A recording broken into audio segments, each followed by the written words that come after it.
आपको याद होगा कि डब्ल्यूएचओ ने आर्टिफिशियल स्वीटनर्स से कैंसर का कनेक्शन जोड़ा था और यह कहा था कि आर्टिफिशियल स्वीटनर्स खासतौर से एस्पार्टेम के इस्तेमाल से एक पॉसिबल कार्सिनोजेनिक इसे कहा था और कहा था कि इससे कैंसर हो सकता है।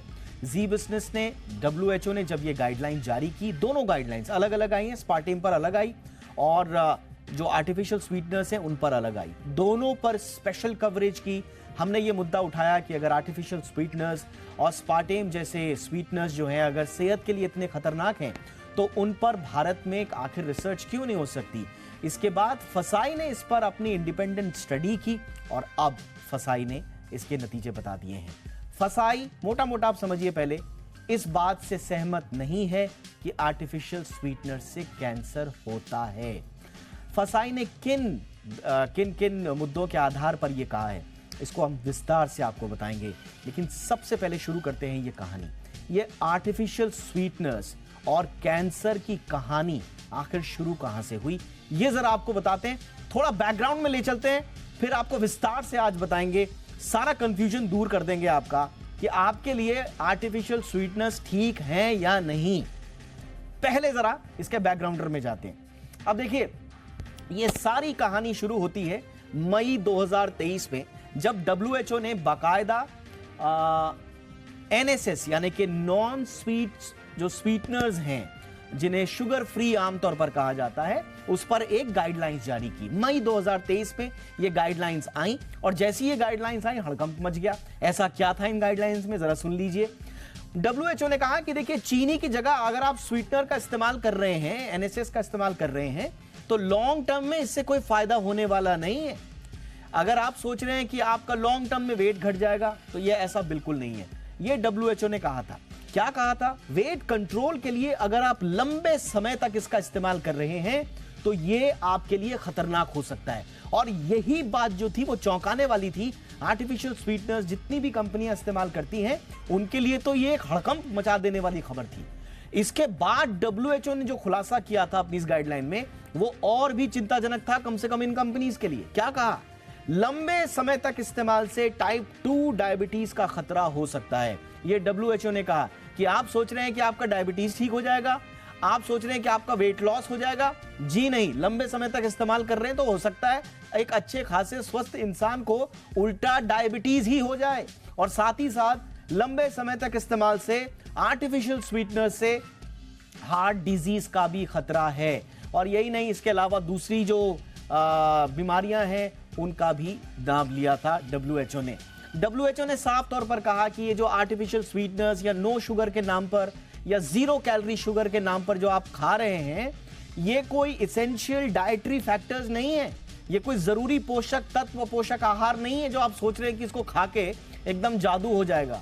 और ये थी वो डब्ल्यूएचओ की गाइडलाइन जिसमें उन्होंने कई इस तरह के आर्टिफिशियल स्वीटनर्स का बाकायदा नाम भी लिया। एस्पार्टेम लिया, नियोटेम लिया, सैक्रीन लिया, ये काफी पॉपुलर बताए थे। और इसके अलावा भी कुछ और आर्टिफिशियल स्वीटनर्स का नाम लिया था। स्टीविया है, इसको काफी लोग इस्तेमाल करते हैं, सुक्रालोज है और साइक्लामेट्स है, ये भी काफी प्रचलित है। तो इस तरह के आर्टिफिशियल स्वीटनर्स खूब इस्तेमाल होते हैं। अब जो डब्ल्यूएचओ ने कहा वो ये कहा था कि ये गाइडलाइंस प्री एग्जिस्टिंग डायबिटीज छोड़कर सब पर लागू है। यानी कि अगर किसी को ऑलरेडी डायबिटीज है और वो डायबिटीज के मैनेजमेंट का इसका इस्तेमाल कर रहा है तब तो कोई बात नहीं, लेकिन बाकी स्वस्थ लोग जो हैं आप देखभाल करके ही artificial sweeteners, zero calorie sugar और इस तरह के आर्टिफिशियल स्वीटनर का इस्तेमाल करें। अब इससे छिड़ गई एक बहुत बड़ी जंग और खास तौर से एस्पार्टेम पर जंग छिड़ गई, क्योंकि एस्पार्टेम पर डब्ल्यूएचओ ने एक अलग से एक नोट जारी किया और बताया कि ये कैंसर से जुड़ा हुआ है। क्या है आस्पार्टेम की कहानी, ये आपको बताते हैं। देखिए आस्पार्टेम क्या है, ये एक केमिकल वाला मीठा आप इसे कह सकते हैं। आर्टिफिशियल स्वीटनर जो आप इस्तेमाल करते हैं, जीरो कैलोरी शुगर, ये उसी तरह का एक आर्टिफिशियल स्वीटनर है जिसका इस्तेमाल आज से नहीं 1980 के दशक से दुनिया भर में किया जा रहा है। आप कोई भी ऐसी चीज है जिसमें मीठे का इस्तेमाल होता है उसके सब्स्टिट्यूट के तौर पर इसका इस्तेमाल हो रहा है। डाइट ड्रिंक्स में इसका इस्तेमाल हो रहा है, च्युइंगम्स में इसका इस्तेमाल हो रहा है, आइसक्रीम में इसका इस्तेमाल हो रहा है। जहां जहां आपको जीरो कैलोरी शुगर मिलेगा वहां वहां इसका इस्तेमाल हो रहा है। कफ सिरप में इसका इस्तेमाल हो रहा है, शुगर फ्री टूथपेस्ट में भी इसका इस्तेमाल हो रहा है। तो जहां जहां आप सुनेंगे वहां वहां इस सब का एस्पार्टेम का इस्तेमाल हो रहा है। अब ये आपको पता चल गया कि एस्पार्टेम क्या है। अब सुनिए हड़कंप क्यों मचा।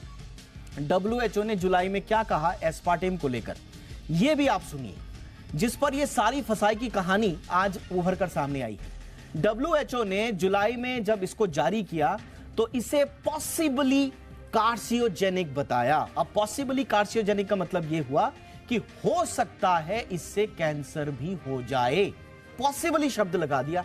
अब पॉसिबली शब्द लगा दिया तो तमाम जो लोग हैं वो चकरा गए कि भैया आप हाँ बोल रहे हो या ना बोल रहे हो, और इसी के लिए इस पर एक विस्तृत स्टडी की आवश्यकता बहुत आन पड़ी थी। अब देखिए इसमें कौन कौन लोग थे।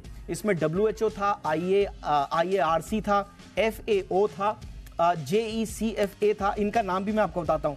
आप international agency for research on cancer, ये IARC हो गया। ये WHO की बहुत ही इंपॉर्टेंट संस्था एक तरह से।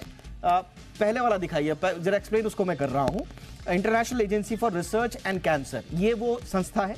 इसके अलावा food and agriculture organisation FAO, वो उसका इस्तेमाल था। इसके साथ साथ JECFA, ये जो joint expert committee on food additives है, इन सब ने मिलकर WHO के साथ ये रिपोर्ट तैयार की थी। अब इसमें IARC का क्या कहना था?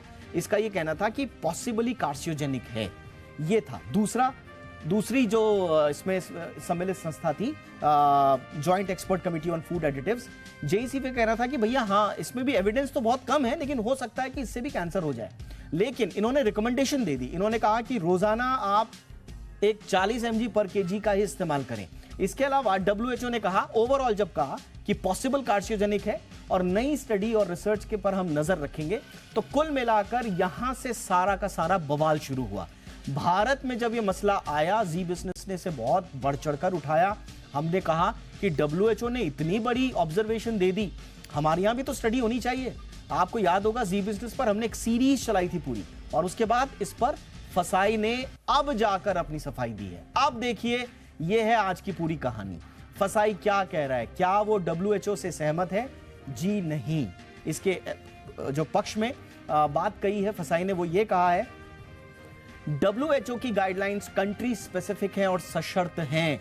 इसमें बहुत सारी कंडीशंस हैं, इसमें ज्योग्राफी का ध्यान नहीं रखा गया है, तो बड़ी स्पेसिफिक हैं और सशर्त हैं, इसलिए ये मानने लायक फिलहाल ऐसा लगता है कि जल्दबाजी होगी, ये फसाई कह रहा है। गाइडलाइन से किसी ठोस नतीजों तक पहुंचने में समझदारी नहीं दिखती फसाई को, क्योंकि फसाई को लग रहा है कि बहुत सारे डेटा, एविडेंसेस, साक्ष्य अभी इसमें पूरे नहीं है। इसके बाद फसाई कह रहा है कि NSS यानी कि ये जो नॉन शुगर स्वीटनर्स हैं, इनके सेवन से कैंसर होने के पर्याप्त सबूत नहीं है। इस पर हम आगे चर्चा करेंगे, क्योंकि WHO भी कह रहा था कि बहुत ज्यादा हमारे पास सबूत तो नहीं है, लेकिन पॉसिबल है। तो इसी को फसाई ने कहा कि भाई आप पर्याप्त सबूत तो दीजिए। दूसरा, फसाई ने बड़ी इंपॉर्टेंट बात बोली कि भारतीयों का खान पान, उनकी आदतें बिल्कुल अलग हैं। WHO ने इसकी कोई स्टडी की नहीं, एशिया की कोई अलग से स्टडी नहीं की, भारत की कोई अलग से स्टडी नहीं की। यह अगला जो पॉइंट है उसमें यही हम आपको बताएंगे कि अलग से आपने कोई स्टडी जब नहीं की, तो फिर आप किस आधार पर कह सकते हैं कि भारतीयों के लिए ये खाना बहुत ज्यादा नुकसानदेह हो सकता है या कैंसर कारक हो सकता है। ऐसा कोई साक्ष्य नहीं है। फसाई कह रहा है कि हम अपनी जो मौजूदा गाइडलाइंस हैं आर्टिफिशियल स्वीटनर्स के इस्तेमाल को लेकर, उनको चेंज करें, इसलिए हम चेंज नहीं करेंगे। WHO के दिशा निर्देशों से ग्राहकों को जागरूक जरूर किया जा सकता है। अब देखिए ये है कंफ्यूजन, जिसको दूर करना है, हमें भी करना है, मुझे भी करना है। एक तरफ तो फसाई ने ये कह दिया कि हम WHO से सहमत नहीं हैं, और बाद में ये कह रहे हैं कि साहब WHO के दिशा निर्देशों को हम गाइडेंस के तौर पर इस्तेमाल कर लें, उनसे जागरूकता बढ़ा लें। अब जागरूकता अगर उनसे बढ़नी, आपको लगता है कि जागरूकता बढ़ेगी, तो आप खारिज क्यों कर रहे हैं? ये थोड़ा सा फसाई ने ऐसा चीज छोड़ दी है जिस पर थोड़ा सा कंफ्यूजन हो गया है। इसको दूर करते हैं। मेरे साथ दो खास मेहमान, एक तो मेहमान नहीं, एक तो हमारे संवाददाता ही हैं। हमारे संवाददाता अमरीश पांडे शुरू से इस पूरे मुद्दे को ट्रैक कर रहे हैं, और देश के जाने माने स्वास्थ्य विशेषज्ञ और उच्च कोटि के रिसर्चर डॉक्टर मनोज कुमार इस वक्त हमारे साथ जुड़ चुके हैं। Doctor Manoj, good evening sir, बहुत बहुत स्वागत है आपका। और अमरीश, आपका भी स्वागत है। अमरीश, आपने जो ये रिपोर्ट भेजी थी फसाई की, इसका PDF है मेरे पास 3 पन्नों का। अब मुझे इसमें एक ही चीज नजर आई कि WHO से सहमत नहीं है, लेकिन कंफ्यूजन ये कर दिया लास्ट में कि आप कह रहे हैं कि चलो WHO की गाइडलाइंस को हम थोड़ा सा ऐसा इस्तेमाल कर लेंगे कि गाइडेंस मिल जाए, जन जागृति आ जाए। तो जब आप इससे सहमति नहीं है तो जागरूकता कहां से आप सोच रहे हैं कि इससे हो जाएगी? देखिए दीपक, जब डब्ल्यूएचओ ने ये रिपोर्ट जारी की थी उसमें स्पष्ट तौर पे ये कहा था कि इसमें कुछ ऐसी चीजें हैं जिससे संभव है कि कैंसर हो जाए। उस बात को खारिज किया है फसाई ने, यानी कि ये साफ कहा है कि ऐसा कोई वैज्ञानिक साक्ष्य नहीं है जिससे ये दावा किया जा सके या फिर ये मानने के लिए मजबूर हुआ जा सके इस तरह के शुगर का इस्तेमाल करने से कैंसर हो सकता है। एक दावा खारिज किया है डब्ल्यूएचओ का। दूसरा ये कि चूंकि इस तरह के शुगर का इस्तेमाल आमतौर पर शुगर के मरीज करते हैं, कुछ ऐसे बीमार लोग करते हैं, उनके लिए जरूर एहतियात बरतने की जरूरत है, क्योंकि ऐसा करना सिर्फ इसलिए जरूरी है क्योंकि आप इसको ये ना समझे कि ये शुगर नुकसान नहीं करता। दो चीजें बिल्कुल क्लियर कर दी हैं। तीसरी चीज ये कि एफएसएसआई ने अपने स्टडी में ये पाया कि जिस तरीके से हम चीनी खाते हैं उसका एक ऑल्टरनेट जरूर है ये, लेकिन इसका मतलब ये कतई नहीं है कि ये नुकसान नहीं करेगा। यानी कि आप अगर चीनी खा रहे हैं 1 चम्मच तो उसकी जगह पर इसको पौना चम्मच खा सकते हैं, लेकिन ये नहीं कर सकते हैं कि इसको लगातार खाते रहें या फिर चीनी के ऑल्टरनेट की तरह इसको लगातार इस्तेमाल करते रहें, क्योंकि अगर इसका लंबे समय तक ये इस्तेमाल किया जाता है तो संभव है कि चीनी से जो आपको नुकसान हो रहा था उससे कहीं ज्यादा नुकसान इस तरह के केमिकल वाली जो चीनी है, यानी कि जो नॉन शुगर ये पॉइंट नंबर 3 में अमरीश कह रहे हैं, ये फसाई पॉइंट नंबर 3 में कह रहा है कि result of the review also suggest that there may be potential undesirable effects from long term use of NSS. आगे ये लिख रहा है, however certainly of these findings ranges from very low to low, and that is why the recommendation is conditional। यानी कि फसाई खुद मान रहा है कि आप कंडीशनल रिकमेंडेशन दे रहे हो तो इसका मतलब कि कोई सर्टेनिटी नहीं है कि इसमें कितना आपको नुकसान हो जाएगा। एक तरफ ये कह रहे हैं ये डब्ल्यूएचओ को, दूसरी तरफ कह रहे हैं कि ठीक है आप मॉडरेशन में इस्तेमाल कीजिए जैसा डब्ल्यूएचओ कह रहा है। मैं कह रहा हूं कि ये दो बातें क्यों कह रहा है फसाई? दीपक, इसमें दो बातें नहीं है, सिर्फ एक बात है, क्योंकि ये रिपोर्ट भारत के विशेष संदर्भ में या फिर एशिया के विशेष संदर्भ में नहीं है, इसलिए इसको खारिज किया जा रहा है। क्योंकि एशिया प्रायद्वीप या फिर भारत की जो लोगों की खान पान की आदत है, जिस तरह की दिनचर्या है, जिस तरह का भोजन है, जिस तरह के उनके भोजन में एलिमेंट शामिल होते हैं, जिस तरह की उनकी गतिविधियां हैं, उसमें बहुत सारी चीजें ऐसी हैं जो कि उनकी बॉडी अपने आप एडजस्ट कर लेती है। इसलिए आर्टिफिशियल शुगर का जो इतना नुकसान डब्ल्यूएचओ की स्टडी को मिला है किसी अन्य देश में, उतना भारत में नहीं है। एक चीज स्पष्ट कर दी है जो फूड रेगुलेटर ठीक है अमरीश, मैं जरा फटाफट से अब लोगों के मन में अब ज्यादा कंफ्यूजन ना हो, इसलिए मैं डॉक्टर मनोज के पास चल रहा हूं। डॉक्टर मनोज, डब्ल्यूएचओ की रिकमेंडेशन भी आपके सामने, फसाई की भी उनका जो वर्जन है वो भी आपके सामने। ये आर्टिफिशियल स्वीटनर लेना है या नहीं लेना है सर? सिंपल सी बात ये है।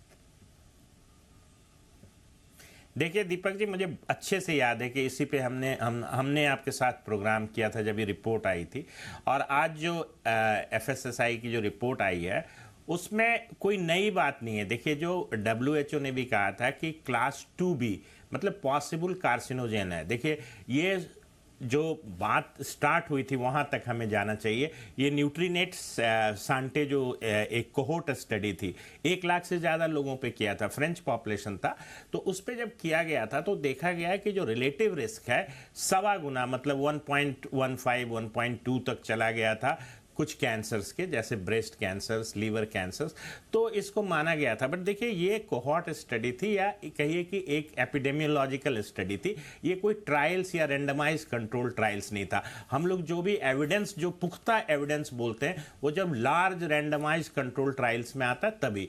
तो यहाँ बचने की जरूरत नहीं। देखिए, मुझे लगता है कुछ एविडेंसेस तो आए, ठीक है, ये वीक लिंक है कैंसर के साथ, बट आपको साथ में मैं दर्शकों को ये भी बताऊं कि देखिए, हमारे देश में हर 9 आदमी में से 1 आदमी को कैंसर से संक्रमित होने का डर है लाइफ टाइम में। हमारे यहाँ जो है ये आईसीएमआर की रिपोर्ट है कि 14.5-15 लाख केसेज हैं, वो 2025 में 16 लाख 17 लाख के आसपास पहुंच जाएंगे। तो कैंसर के केसेज हमारे देश में बढ़ रहे हैं, और जो रिपोर्ट्स WHO की थी उसमें उन्होंने कोई ऐसा नहीं कहा था कि बहुत स्ट्रांग कॉजेटिव रिलेशंस है या एक कारण है ये जो है आस्पर्टेम जो है, बट डेफिनेटली आस्पर्टेम के जो रिपोर्ट्स हैं, रिसर्च हैं, एक्सपेरिमेंटल भी जो स्टडी की गई है उसमें पाया गया है कि वीक कार्सिनोजन है। ठीक है, इसको अब देखिए आपने जैसे चर्चा की कि 40 मिलीग्राम पर केजी बॉडी वेट आप ले सकते हैं, 50 मिलीग्राम कहीं रिकमेंडेशन है। अगर आप इसको आप देखिएगा तो आप आम पॉपुलेशन को कह रहे हैं कि आप 12 कैन आप ये सवाल बड़ा बड़ा लाजमी सा सवाल है सर। देखिए international agency for research on cancer, ये WHO की वो संस्था है जिसपे दुनिया भर के कैंसर विशेषज्ञ हैं, वो आते हैं अपना रिसर्च करते हैं इस पे। अब उन्होंने इसको पॉसिबल कार्सिनोजेनिक कह दिया। अब उन्होंने भी कोई साफ साफ चीज नहीं बताई। एक आम आदमी का तो मतभ्रम हो जाएगा सर। वो तो कहेगा कि ये आप बोल क्या रहे हैं, ये कंफ्यूजन की स्थिति क्यों रखते हैं ये लोग। या तो आप कह दीजिए कि भाई इससे कैंसर हो सकता है, या तो कह दीजिए कि नहीं हो सकता है। अब इसमें क्या है कि वो कंपनीज जो हैं, बेवरेजेस कंपनी, स्वाभाविक रूप से उनकी भी चिंताएं हैं, वो भी चले गए। अगर गलत है तो उनका कारोबार प्रभावित हो रहा है, और अगर सही है तो फिर लोगों की सेहत से खिलवाड़ हो रहा है।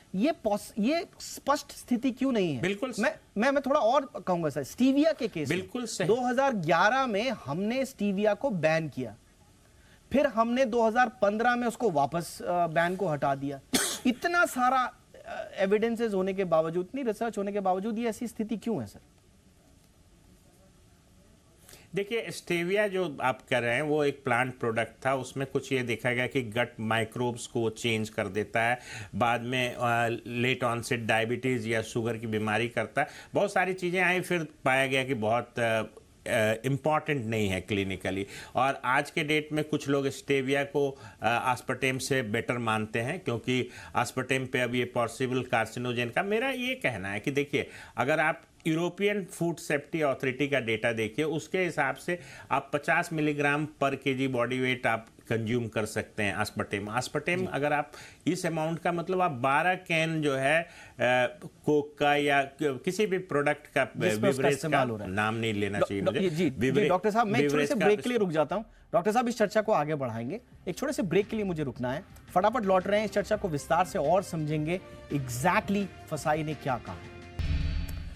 ब्रेक के बाद आपका स्वागत है। तो स्वीटनर पर सावधानी ही बेहतर, WHO की जो गाइडलाइंस थी इससे पहले आर्टिफिशियल स्वीटनर्स पर, जिनमें उन्हें लॉन्ग टर्म में डायबिटीज देने वाला बताया गया था, और साथ ही साथ एस्पार्टेम को लेकर पर्टिकुलरली जो कहा गया था कि वो पॉसिबल कार्सिनोजेनिक है, उसको भारत के फसाई ने खारिज कर दिया है। इसी पर आज हम चर्चा करें। Doctor Manoj, yes please go ahead sir. और इसमें एक चीज है, इसमें मैं थोड़ा सा शायद इसको समझ नहीं पा रहा हूं। फसाई एग्जैक्टली अगर हम कैंसर को अलग भी रख दें तो फसाई क्या ये मान रहा है कि WHO ने लॉन्ग टर्म में NSAIDs के इस्तेमाल से डायबिटीज के खतरे को क्या फसाई मान रहा है, या उसको भी खारिज कर रहा है सर? नहीं, देखिए मुझे नहीं लगता है कि जब तक strong evidence RCT randomise control trial से आएंगे, कोई भी अथॉरिटी जो है वो इसको गाइडलाइंस या रिकमेंडेशंस की तरह से नहीं रखेगी। हर लोग बचना चाहते हैं, वो स्ट्रेट फॉरवर्ड कोई रिकमेंडेशन भी नहीं देंगे। बट मुझे ऐसा लगता है कि जो भी एपिडेमोलॉजिकल एविडेंस हैं, या जो भी हमें रिसर्च के एक्सपेरिमेंटल एविडेंस हैं, या जो ऑब्जर्वेशनल डेटा भी हैं, उस हिसाब से अगर आस्पर्टेम में अगर किसी भी लार्ज स्टडीज में 1 लाख लोगों के स्टडीज में, जो न्यूट्रीनेट स्टडी की बात कर रहा हूं मैं, उसमें देखा गया कि रिलेटिव रिस्क 1.15 हो गया। मतलब समझिए 15 से 20% भी अगर किसी चीज़ का रिस्क बढ़ता है, और ख़ास करके breast cancer, liver cancers, blood के जो कैंसर्स हैं उसके भी इंसिडेंस बढ़े। साथ में देखिए तरह तरह की नई बीमारियां भी, उन्होंने कई जगह माइग्रेन का जिक्र किया है, न्यूरोलॉजिकल डिजॉर्डर की जिक्र की है। तो हमें ये मान के चलना चाहिए कि अगर अभी ये इवॉल्व कर रहा है, रिसर्च इवॉल्व कर रहा है, और उन्होंने भी यही कहा है कि भैया ये कंट्री स्पेसिफिक है और पॉपुलेशन स्पेसिफिक है, इस पे और रिसर्च की ज़रूरत है, तब हम कोई स्ट्रॉन्ग गाइडलाइंस देंगे। WHO ने यही चीज़ें सामने ला के रखी थी। उन्होंने ये नहीं कहा था कि ये पॉसिबल कार्सिनोजन है, उन्होंने ये कहा था कि हाँ, हम अपने ग्रुप में देखिए हम इसको 2B में रख रहे हैं। उनके हिसाब से जो कार्सिनोजन का लेवल है उसमें थर्ड हाईएस्ट, कार्सिनोजन का लेवल है उसमें थर्ड हाईएस्ट है ये। तो उन्होंने ये बात मानी। फांसी की जो बात आप कर रहे हैं एफएसएसआई की, उन्होंने उसमें भी देखिए आपने पीछे कंट्रीब्यूटर के इतने सारे सीनियर लोग इन्वॉल्व हैं, तो उन्होंने सारी चीज़ों को पढ़ा होगा, समझा होगा। देखिए अभी तो रास्ता है हर जगह बचने का। देखिए जो भी फूड सेफ्टी वाले जो आपकी जो अथॉरिटीज़ हैं, उन्होंने तो 40 से 50 मिलीग्राम पर केजी बॉडी वेट बताया। मैंने कहा कि 12 कैन आप बेवरेजेस के छोटे कैन आप ले सकते हैं। तो बट बिल्कुल मुझे सर, ऐसा लगता आपने है कि बिल्कुल जब सही कहा आपको सर। क्लिनिकली एविडेंस एब्सोल्युटली मिल रहे हैं, तो हमारे you जो should be very फसाई हैं careful। उन्होंने उनकी लिस्ट भी दी है कि कौन कौन इनके पैनल में शामिल था, कब कब मीटिंग हुई, किन किन मीटिंग में क्या क्या चीजें डिस्कस हुई। बड़ा डिटेल्ड फसाई ने इसमें दिया हुआ है। और वेट मैनेजमेंट को लेकर भी कहा है कि देखिए ये बड़ा कॉम्प्लेक्स इशू है, तो इसको ऐसे डब्ल्यूएचओ नहीं कह सकता है, उसके लिए आपको कुछ ठोस आधार देना पड़ेगा। और साथ ही साथ डब्ल्यूएचओ के डॉक्यूमेंट ने कोई इंपॉर्टेंट फैक्टर इसमें शायद कंसीडर शायद नहीं किए, lifestyle modification, diet control, regular exercises. तो कुल मिला के फसाई ने खारिज कर दिया। आप ये भी कह सकते हैं कि कार्सियोजेनिक वाली बात भी खारिज की है, और साथ ही साथ जो लॉन्ग टर्म से डायबिटीज के खतरे वाली बात, दोनों को एक तरह से खारिज किया है। मैं जरा फटाफट से अमरीश के पास आना चाह रहा था। अमरीश, एक चीज मुझे बता दीजिए, डब्ल्यूएचओ फसाई कह रहा है कि आपको food products standards and food additives regulation 2011 के तहत जो भी पैकेज होंगे एस्पार्टेम के, मिथाइल एस्टर के, उस पे एडवर्टीजमेंट लिखना पड़ेगा, प्रिस्क्राइब्ड वार्निंग देनी पड़ेगी। ये क्या चक्कर है? देखिए दीपक, ये जो गाइडलाइंस डब्ल्यूएचओ ने जारी की, उसके बाद फसाई ने उस पर स्टडी की, और अपनी स्टडी के बाद जो चीजें थी स्पष्ट वो कह दी कि भाई जिनका वैज्ञानिक आधार नहीं है उसको सीधे तौर पे माना नहीं जा सकता है। जिन चीजों की अभी तक स्टडी हुई है, जिनका जो स्थापित है, उनको मानना चाहिए। लेकिन एक जिस तरह से हम लगातार अपनी आदतें बदल रहे हैं, जिस तरह से पोल्यूशन बढ़ रहा है, जिस तरह से खाने पीने की आदतें बदल रही हैं, ऐसे में कुछ चीजों का विशेष ध्यान रखने की जरूरत है। और यही वजह है कि फसाई ने अपनी जो गाइडलाइंस है, अपने जो निर्देश हैं, उसमें इस तरह का एक सुझाव दिया है कि अगर एस्पार्टेम को कोई भी कंट्री में इस तरह का चीज फाइंड आउट हुआ है, तो इसको लेकर जितने भी ऐसे प्रोडक्ट्स हैं जिसमें कि एस्पार्टेम इस्तेमाल होता है, उनके विज्ञापन के पैकेट्स पर एक लेबलिंग की जरूरत है कि इससे किस तरह के बचाव की जरूरत है, इसकी कितनी मात्रा है जो कि प्रेस्क्राइब है, इससे ज्यादा इसका इस्तेमाल न करें। जिस तरह के दवाओं के पैकेट पे आपने देखा होगा, साफ लिखा होता है कि ये दवाएं इंटरनल कंजम्पशन के लिए या फिर एक्सटर्नल कंजम्पशन के लिए है,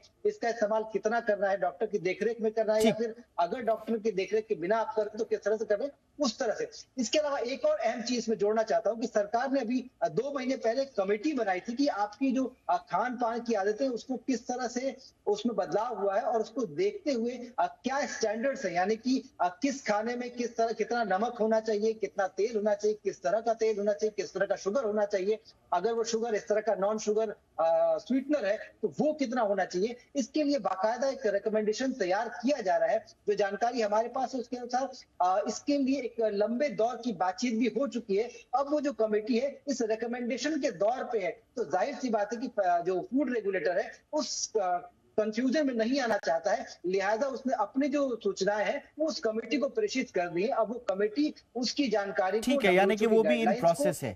ठीक है, बहुत बहुत शुक्रिया अमरीश इस तमाम जानकारी के लिए। तो कुल मिला के एक चीज और जो फसाई ने बोली है कि डब्ल्यूएचओ गाइडलाइन आप एजुकेट कीजिए कंज्यूमर्स को, और अवेयरनेस फैलाने में जो ईट राइट इंडिया मूवमेंट है उसमें। तो कुल मिला के नटशेल में यही है कि फसाई ने खारिज कर दिया है डब्ल्यूएचओ की स्टडीज को, जो लॉन्ग टर्म में इस्तेमाल से जुड़ी हुई और साथ ही साथ जो स्पेशली आस्पेटेम्स के जो कार्सियोजेनिक इफेक्ट से जुड़ी हुई थी। बहुत बहुत धन्यवाद डॉक्टर मनोज, आपने वक्त निकाला सर हमारे लिए। अमरीश पांडे, आपका भी बहुत बहुत शुक्रिया इस अपडेट के लिए, थैंक यू सो मच। तो ये थी आज की हमारी पहली कवर स्टोरी।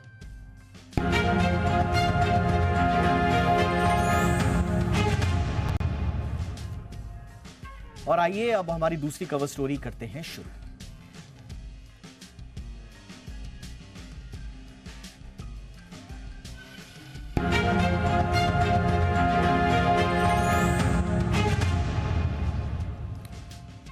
दूसरी कवर स्टोरी हम आपको फिर से लिए चलते हैं इजराइल और हमास के युद्ध मैदान में, जहां पर लगातार अपडेट्स आ रहे हैं। जो बाइडेन अब से कुछ घंटों बाद इजराइल की धरती पर कदम रखेंगे। उनसे पहले जर्मनी के जो चांसलर हैं स्कोल साहब, वो वहां पहुंच चुके हैं अपनी सॉलिडारिटी, अपने समर्थन और इजराइल के साथ कंधे से कंधा मिलाकर खड़े रहने के लिए। लेकिन कुछ और घटनाएं भी हो रही हैं दुनिया में।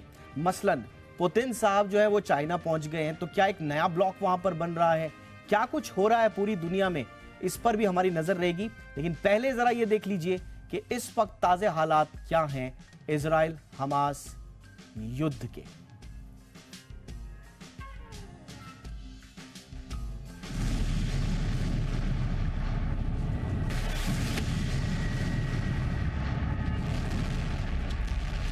इजराइल की सेना ने गाजा में हमास के ठिकानों पर भीषण बमबारी का सिलसिला जारी रखा।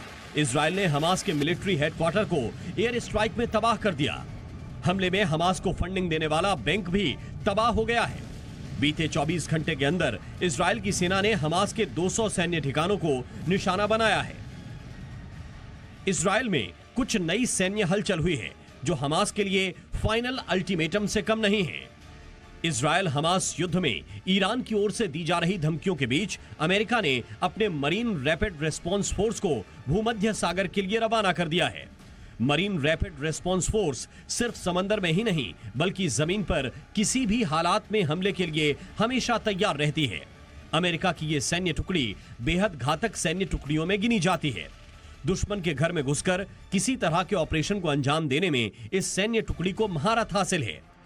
इजरायली सेना के प्रमुख से अमेरिकी सेना के बड़े अधिकारियों का मिलना यह संकेत दे रहा है कि इजरायल अगले कुछ घंटे बाद कोई बड़ी सैन्य कार्रवाई करने की तैयारी में है, जिसमें अमेरिका भी भागीदार हो सकता है। हालांकि अमेरिका के सैन्य अधिकारी और स्पेशल मरीन कमांडो के इजरायल आने की घटना को अमेरिकी राष्ट्रपति जो बाइडेन के दौरे से जोड़कर देखा जा रहा है। बुधवार को जो बाइडेन इजरायल आ रहे हैं।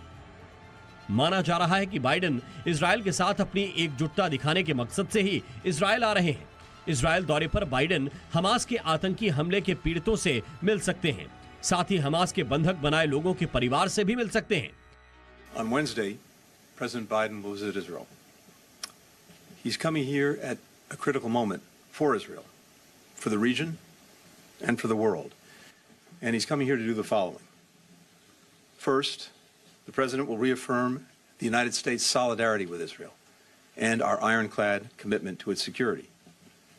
President Biden will again make clear, as he's done unequivocally since Hamas's slaughter of more than 1,400 people, including at least 30 Americans, that Israel has the right and indeed the duty to defend its people from Hamas and other terrorists and to prevent future attacks. जो Biden जितनी देर तक तेल अवीव में रहेंगे उतनी देर तक इस पूरे इजराइल में तेल अवीव की सुरक्षा को एक अवैध किले के तौर पर बनाए रखने के बंदोबस्त हम यहाँ पर देख पा रहे हैं। दरअसल जितनी देर बाइडन तेल अवीव में रहेंगे उस दौरान हमास का कोई भी रॉकेट हमला इस इलाके में ना हो सके, ये कोशिश इजराइल की भी है और अमेरिका की भी। इसीलिए अमेरिका ने भी अपना सुरक्षा बंदोबस्त इस इलाके में बढ़ा रखा है।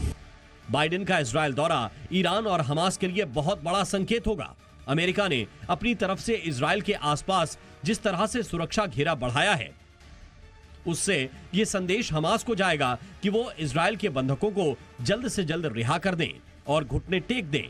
बाइडेन के जाने के बाद उनके खिलाफ बड़ा हमला शुरू होगा। वहीं ईरान के लिए यह संदेश होगा कि अगर उसने इजरायल हमास की लड़ाई में एंट्री की तो उसके खिलाफ अमेरिका मोर्चा खोल देगा। बाइडेन के दौरे को देखते हुए गाजा में इजरायल के जमीनी युद्ध में भी देर होने की संभावना है, क्योंकि इजरायल भी नहीं चाहेगा कि बाइडेन के रहते गाजा से कोई हमला तेल अवीव में हो।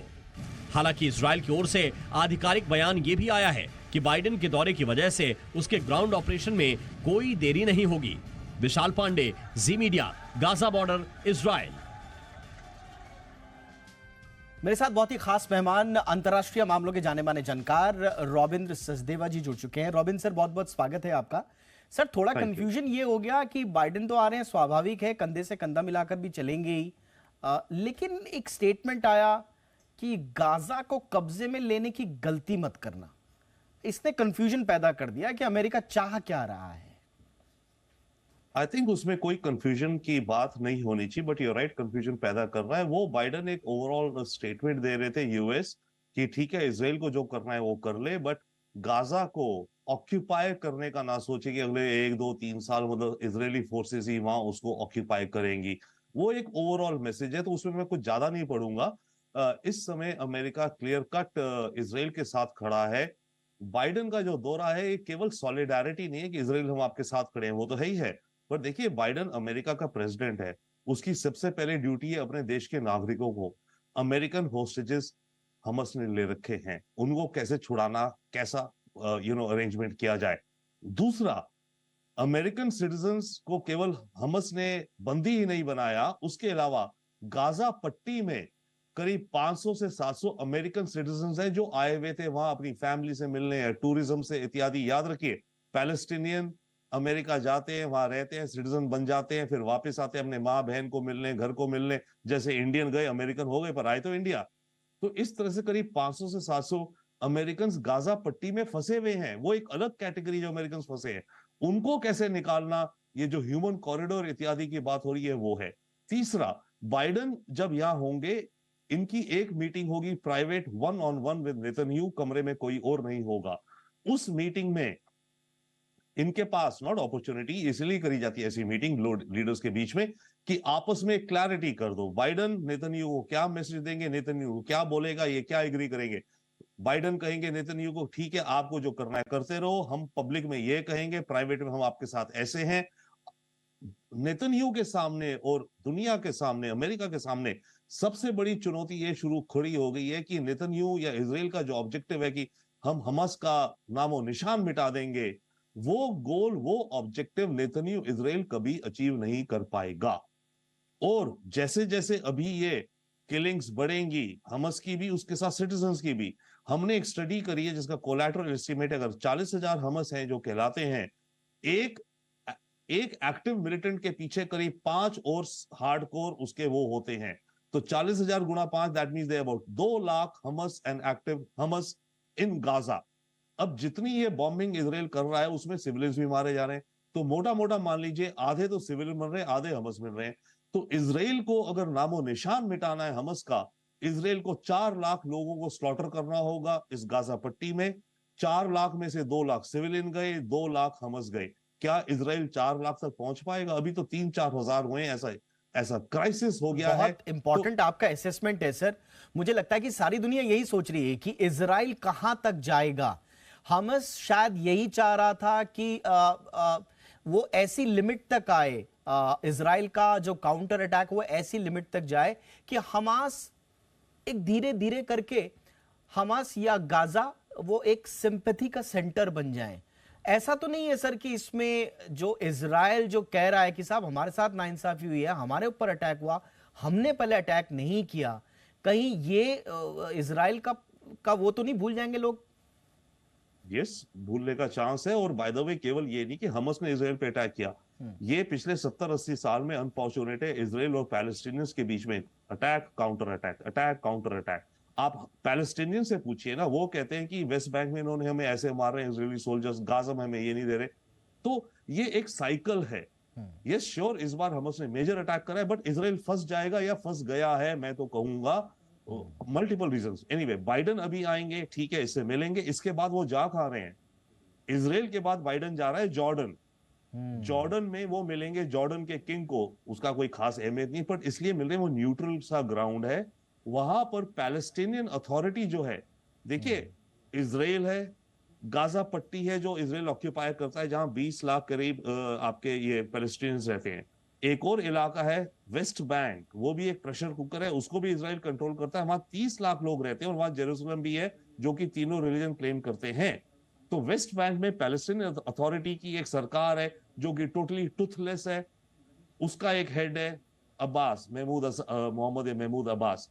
तो जॉर्डन में बाइडेन मिलेंगे किंग से, छोड़ो अब्बास से, पैलेस्टीनियन अथॉरिटी के हेड से, और इजिप्ट का प्रेसिडेंट बुलाया जा रहा है एल-सीसी जो मिलेगा। तो जॉर्डन में जो मीटिंग्स होंगी ना, वो होंगी पैलेस्टाइन के मुद्दे को लेकर के, क्योंकि इस अटैक से हमास के एक चीज क्लियर आ गई, हमास आतंकी है, गलत करता है, इसको नामो निशान मिटाओ है ना।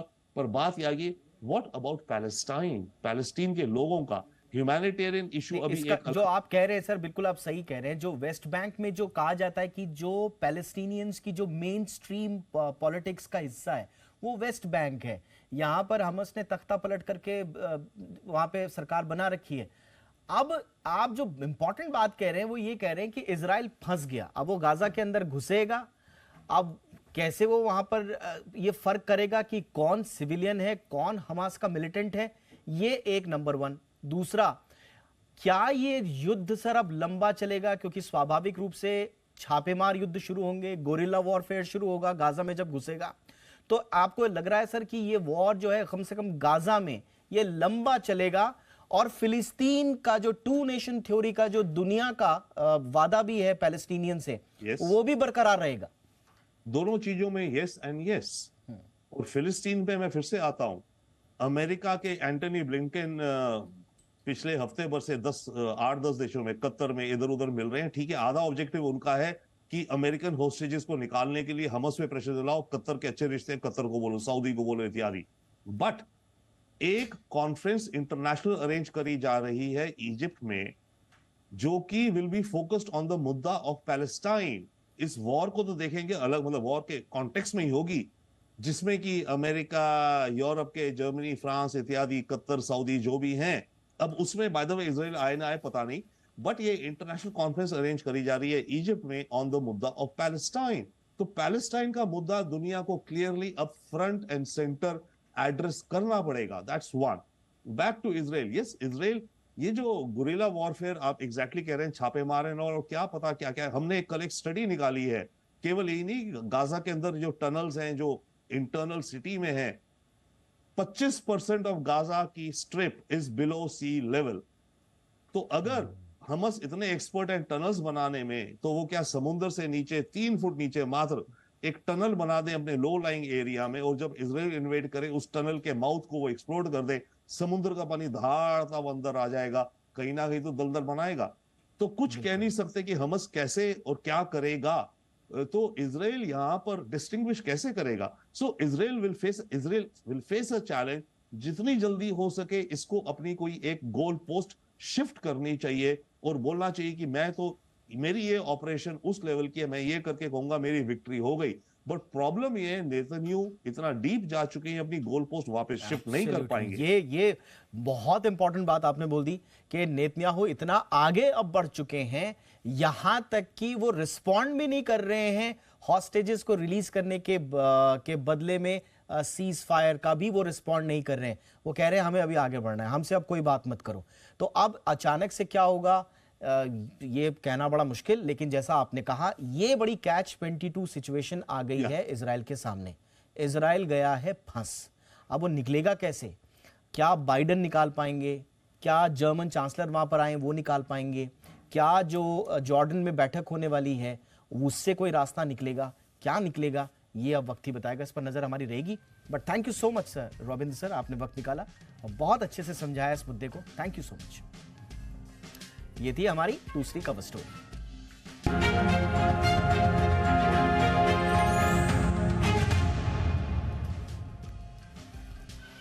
और आइए आप जरा देखते हैं कि फेस्टिव सीजन में खरीदारी का मूड कैसा है।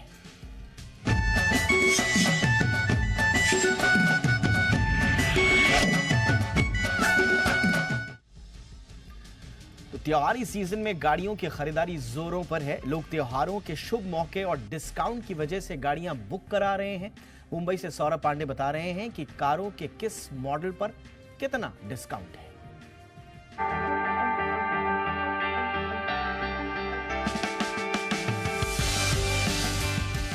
मुंबई और महाराष्ट्र में त्योहारी सीजन वैसे तो गणपति के आगमन के साथ ही शुरू हो जाता है, लेकिन नवरात्रि आने के साथ ही ये और जोर पकड़ता है। करीब सभी ब्रांड्स ऑफर लाए हैं ताकि खरीदारी का मन बना रहे ग्राहकों को शोरूम तक लाया जा सके।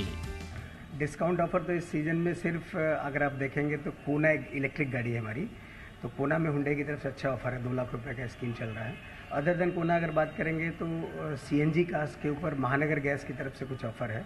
जो भी सीएनजी कार खरीदता है इस महीने में उसको 19,900 रुपये का सीएनजी महानगर गैस फ्री दे रही है। और हमारी तरफ से हुंडई की तरफ से भी 30,000 रुपये का ऑफर है। तो 30,000 प्लस 20,000 का सीएनजी ऑफर हो गया तो 50,000 रुपये का ऑफर। छोटी कारों की बात करें तो मार्केट लीडर मारुति की कारों जैसे इग्निस पर 70,000 रुपए तक, सेलेरियो पर 59,000 रुपए तक, मारुति एस्प्रेसो पर 54,000 रुपए तक, वैगनॉर पर 44,000 रुपए तक का डिस्काउंट है। इसी तरह हुंडई i10 और रेनो क्विड पर 50,000 रुपए तक छूट के ऑफर हैं। इसी तरह सेडान पर ऑफर की बात करें तो मारुति की सियाज पर अलग अलग शर्तों के साथ 30,000 रुपए तक के ऑफर हैं। होंडा सिटी पेट्रोल वर्जन पर 75,000 रुपए तक, होंडा अमेज पर 55,000 रुपए तक, हुंडई की वेरना पर 25,000 रुपए तक, फोक्सवैगन वर्ड्स पर 40,000 रुपए तक, स्कोडा स्लाविया पर भी एक्सचेंज बोनस के साथ 1.5 लाख रुपए तक की छूट है। डीलर्स के मुताबिक ग्राहकों की तरफ से खूब इंक्वायरी आ रही है। छोटी और बड़ी कारों के मुकाबले एसयूवी का भी क्रेज कम नहीं है, इसलिए यहाँ भी अलग अलग तरह के ऑफर मिल रहे हैं।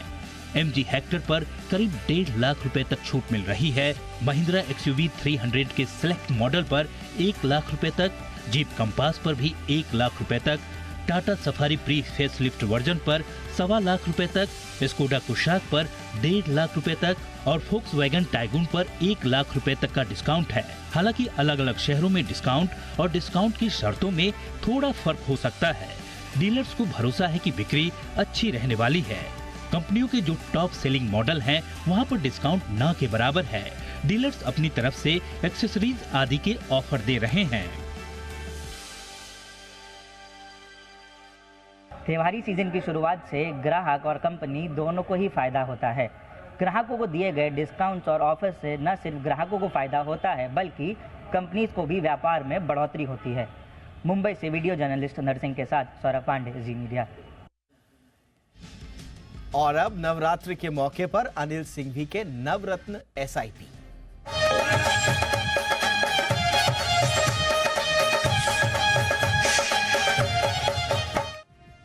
तो नवरात्रि में आप भी अपने पोर्टफोलियो में भर सकते हैं पॉजिटिव रिटर्न का उत्साह जी बिजनेस के मैनेजिंग एडिटर अनिल सिंघवी के नवरत्न SIPs के साथ।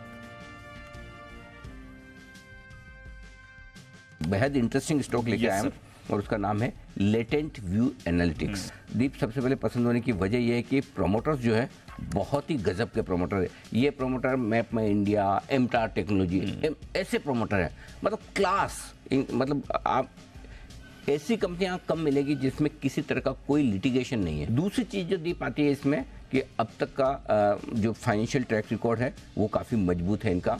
कंपनी लगातार बहुत अच्छी तरीके से ग्रो कर रही है। 306 करोड़ से की सेल्स जो इनकी रेवेन्यू थी 500 करोड़ के पार निकल चुका है। 90 करोड़ का मुनाफा 2 साल पहले था, 155 करोड़ का हो चुका है। और मेरा ये समझना है इसी ग्रोथ से अगर आप देखें तो आराम से कंपनी 3 से 4 साल में 1000 करोड़ के रेवेन्यू पर जा सकती है और तब आपके लिए लगभग 250 से 300 करोड़ का प्रॉफिट करेगी। तो और उस लिहाज से देखें तो वैल्यूएशन आपको बहुत आकर्षक नजर आएंगे, अभी भी आपको अच्छा नजर आता हुआ दिखेगा। तो ये आपके लिए दूसरी चीज है। फाइनेंशियल ट्रैक रिकॉर्ड बहुत मजबूत है, आगे का ग्रोथ आउटलुक बहुत ही स्ट्रॉन्ग है। मेरा यह मानना है आपको कम से कम 1 से 3 साल के व्यू से इसको खरीद के रखना चाहिए। टारगेट जो आपके लिए बनेंगे 600 और 700 के 2 छोटे टारगेट हैं और उसके बाद 900 रुपए तक के टारगेट के लिए आपको इस स्टॉक को, ये स्टॉक ऐसा है जो पोर्टफोलियो में होना चाहिए। एक ही इसमें कमी है वो मैं बता दूं, इस वक्त 54 के पी मल्टीपल पर ट्रेड कर रहा है, तो वैल्यूएशन के लिहाज से सस्ता नहीं है। लेकिन वैल्यूएशन और ग्रोथ को साथ में मिला के देखेंगे और 3 साल के आगे की अगर आप अर्निंग्स को देखेंगे तो आपको महंगा नहीं लगेगा। तो इंडिया 360 में आज बस इतना ही। इजाजत दीजिए। #ZIndia360 पर अपनी राय जरूर दें। नमस्कार।